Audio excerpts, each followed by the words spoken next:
defined by the laws of space and physics. These patterns are the core set of nature's most basic building elements. These are her building blocks for 2- and 3-dimensional patterns on micro and macro scales. Every second from the moment we animals are born, our minds collect intelligence by the way of pattern recognition and processing. Along the way, we learn to identify and apply this design not only to our senses, but to ideas, concepts, and stories. Curiosity and wonder promote perceptual learning from an early age as we see and experience the beauty around us. Nature's pattern alphabet is a radical new way to share these fundamental formulas with a common, accessible vocabulary. They are an exciting introduction for kids, students, and families to the shapes and structures we not only see on Earth, but throughout our universe. We can't wait to share this with you, whatever age you are.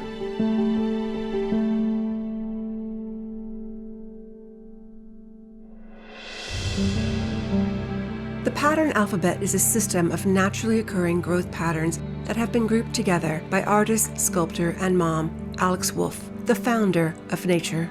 The team at Nature hopes to popularize the use of the pattern alphabet system and cards to help kids develop spatial skills. According to Johns Hopkins University's Center for Talented Youth, spatial ability is the capacity to understand and remember the spatial relations among objects. It encompasses various skills including spatial or visuospatial perception, spatial visualization, mental folding, and mental rotation.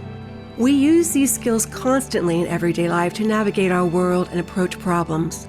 But work is just beginning to help kids develop these natural abilities. The National Academy of Science recognizes the importance of spatial intelligence to science careers while underscoring the lack of education and training to support it. To paraphrase their report, spatial skills are assumed everywhere in the STEM curriculum, but taught nowhere. The research shows that spatial intelligence is just as important as verbal and math skills. And many times, kids who have great spatial skills are sidelined, being told they're unacademic.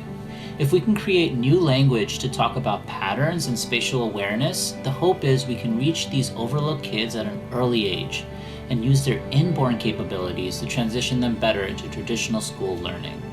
At the same time, kids who may have great verbal or math abilities still need spatial skills for life in the 21st century, especially in the STEAM and STEM careers.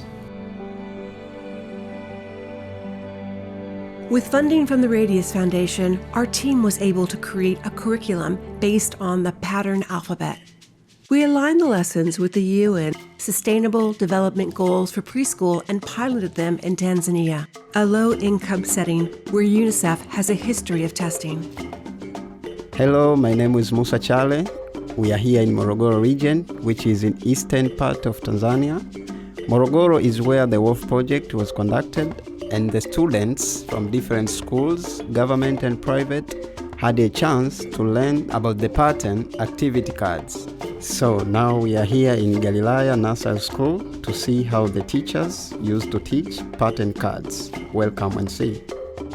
Lead researcher Dr. Dina Borkowski from the University of Maryland School of Public Health partnered with Blue Butterfly Collaborative to design a research study that included a multi-week intervention that tested the use of the cards in schools in Morogoro, Tanzania. A total of 428 kids from 21 schools participated in the study, with half receiving the pattern alphabet lessons. All of the children were between the ages of 3 and 6 and were in private or government schools. Teachers in the control group were given arts and craft materials with no instructions.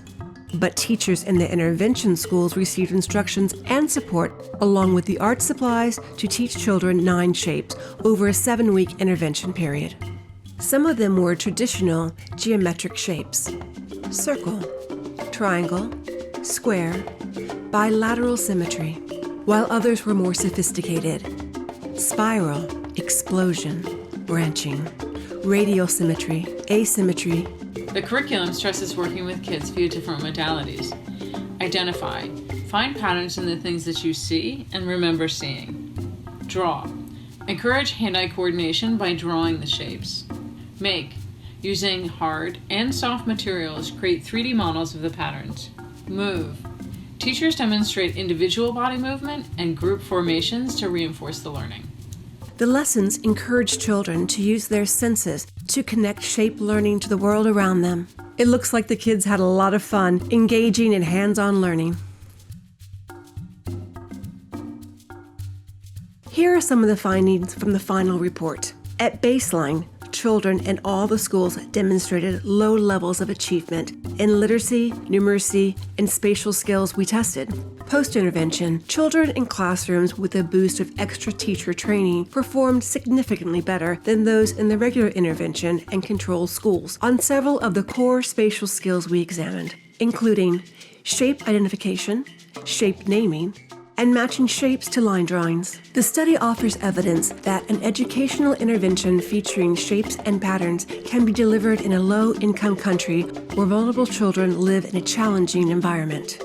After the study was completed, the teachers shared their impressions of the curriculum and their reaction to teaching it. Kwenye hii project nimependa vitu vingi kwa sababu umetuletea vitu mbalimbali ambavyo hivyo vitu hatujawahi kuwafundisha vingine au watoto. Kama swala la maumbo, huwa hatujawahi kuwafundisha. Ila mlivyotuletea pia ndo tukafurahi na pia tukaanza kuwafundisha na watoto wetu wakafurahi na pia wakajua zaidi, maumbo yote wanajua na pia. We are excited about the results and the teachers' enthusiasm.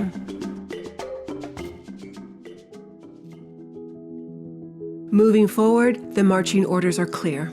We'll take our learnings from the Tanzania pilot and modify the curriculum to include ongoing teacher support. We want to create new lessons and visually engaging educational materials. In particular, the team wants to explore incorporating additional drawing exercises that may give preschool kids a solid foundation for writing letters and numbers early on, and later help them represent complex STEAM concepts visually.